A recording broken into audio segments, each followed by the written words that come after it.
Ito namang Absolute Divorce Bill, muling inihain dyan sa Kamara. Brigada Haji Caaminyo, ibrigada mo! Brigada Live Report. Muling isinusulong ang panukalang absolute divorce sa 20th Congress. Inihain ito ni na ACT Teachers Party List Representative Antonio Tino at Kabataan Party List Representative Rene Co matapos na mabinbin sa Senado ang panukala noong nagdaang Kongreso.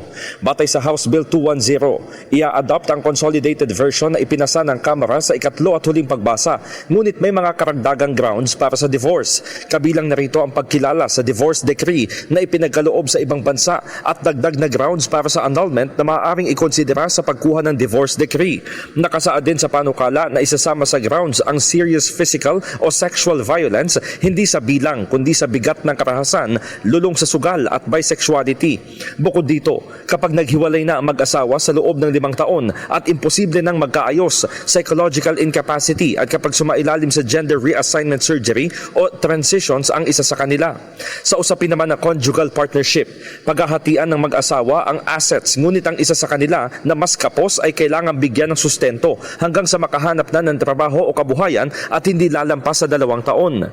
Ipinaliwanag ni Tino at Co na ang pagiging sagrado ng kasal ay binabase sa kalidad ng pagsasama. Kaya kapag hindi na ito kayang buhayin o ayusin pa, panahon na para gawing option ang diborsyo.